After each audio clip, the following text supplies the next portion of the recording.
everyone! So today I'm going to do my last and final Halloween tutorial. I have really enjoyed doing this year's videos. If you have missed them, make sure to go check out my Halloween playlist because I've uploaded all my Halloween videos in there so you can kind of look back if you missed any that I did this year or any previous years. Also make sure if you haven't entered yet to enter my October giveaway that ends ending at the end of this month.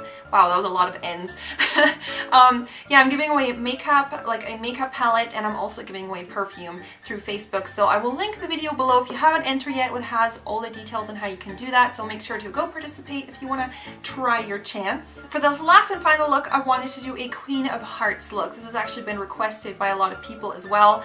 And I didn't want to do the makeup from the Tim Burton movie. I wanted to do kind of my own interpretation. I did a pantomime look a while ago where I did this mask on my face, so I kind of wanted to reinterpret that look for a Queen of Hearts look. So yeah, this is what I came up with. As you can see, it is quite, you know, reminiscent of the Queen of Hearts, and you've still got, you know, the blue eyeshadow, so that kind of ties in with the movie, but this is just a little bit different. So that is the look. I really enjoy how it turned out, so I hope you like it too, and if you want to see how to do it, then just keep on watching. So I started off with a completely bare face, just a little bit of moisturizer, and of course I've got my hair in the curlers for the hairstyle I'm going to do later.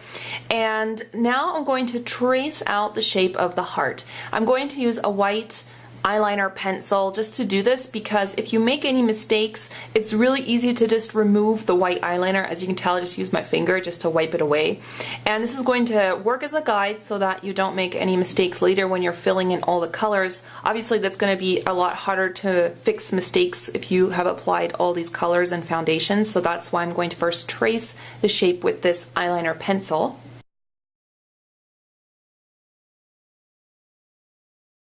Once you've got the shape that you want, it's really easy just to remove any lines using a Q-tip. I don't even have any makeup remover on it, it's just really just rubbing away those white lines.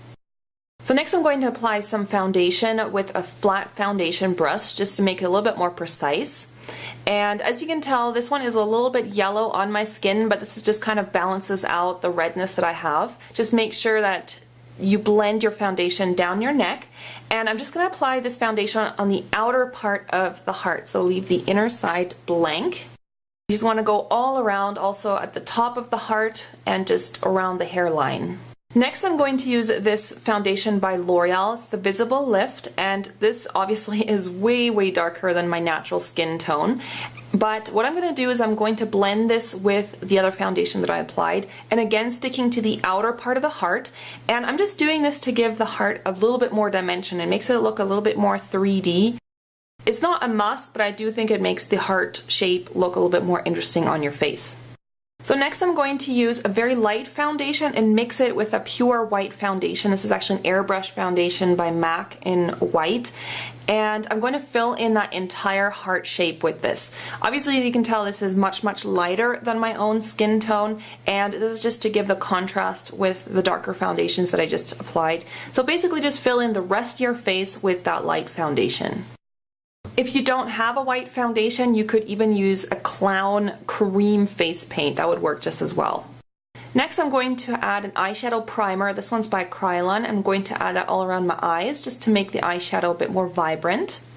And I'm going to use this baby blue color on a flat shader brush by Sigma, and I'm just going to apply that all around my eyes. And I've got the tissue here to prevent fallout getting onto the foundation because this is a really light color of foundation. It might be harder to fix fallout mistakes, so that's what the tissue's for. And just underneath the brow I'm going to apply a matte white eyeshadow just to help blend things out a little bit more.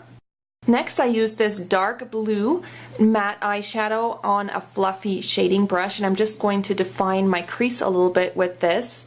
Just keep blending it out, it just gives the eye a little bit more dimension again. Then I used a white matte face powder and just applied that all over any area on the heart. So this is just to set the foundation. If you don't have a pure white face powder like this, then you can just use a normal translucent powder to help set the foundation. Next I'm going to fill in my eyebrows, and I used a black eyeliner pencil to do this. Obviously I wanted the eyebrows to look really dramatic here, so I'm kind of exaggerating everything. If you want a more, you know, toned down look, I do actually have an eyebrow tutorial on how I do my eyebrows like on a more day-to-day basis. So here I'm just blending out with a brush all those little marks I made, and I'm also actually going to use a little bit of black eyeshadow to help set the pencil and just to make things really dark. So now the eyebrows are done, and I actually went in and did some winged eyeliner just off camera because every time I do this on camera I screw it up. So just use a liquid or a gel liner and just create a really dramatic wing, and I do actually have a detailed tutorial on how to do winged eyeliner like this if you need a little bit of extra help. And then I just applied mascara on the top lashes, and I also put a white kohl pencil on the lower inner rim on my waterline. Now you could also add some false lashes here if you wanted, that would make it look super dramatic. And then I went in with this girly pink blush, and I wanted to apply this just on the apples of my cheeks. And the easiest way how to find your apples of your cheeks if you're not sure is to just smile like a really cheesy grin and then just apply it in soft dabbing motions. Just make sure to blend that out nicely with the white foundation that you've got on. And underneath the eye, I thought it just looked a little bit weird with nothing there, so I added some of that baby blue eyeshadow from before with the MAC 217 brush and just blended that on my lower lash line. Now I'm going to outline the heart, and again I'm using the tissue here because I want to rest my hand against my face, so this makes sure that I don't, screw up the whole foundation with pressure marks. And I just used a cake liner, but you can again use gel liner, and I used an eyelining brush just to kind of outline that whole heart with the black liner. So for the lips, I first outlined my lips with a red lip liner, and then I actually filled my whole lip in with that pencil just to make the lipstick more long lasting. And then I followed up with my absolute favorite red lipstick by Giorgio Armani. Lastly, I added a little heart shape just below my eye, and again I'm using that red lip liner pencil, just outlining the heart and then just filling that in with that same pencil. Just keep it simple. And then I went in with that gel liner again on a paintbrush and just outlined the heart with black, just so it stands out more and it looks a little bit more precise. So for the hair, I took out the curls and then I added some of this Shine Serum by L'Oreal just to make the curls really shiny. And then I just made an updo. It's kind of hard to show you this on camera, but I basically made a ponytail, pinned the crown, and then pulled some of the curls out from the side of the crown, and the rest I just kept inside. And I think that just looks perfect with the crown, this hairstyle. And here I'm just getting into character for my Queen of the Hearts character. So you can see the finished look again, and I added some dangly earrings, which I think makes it look a little bit more like royalty.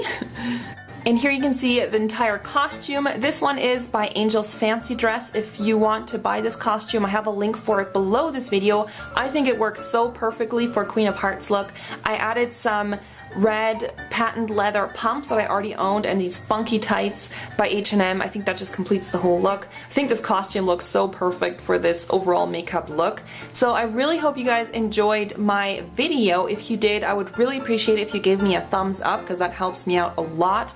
And also make sure to check out my other Halloween videos that I've done because I've got a whole bunch of them. I hope you guys have a really wonderful, awesome, and fun Halloween, and I will see you guys very soon. Bye bye!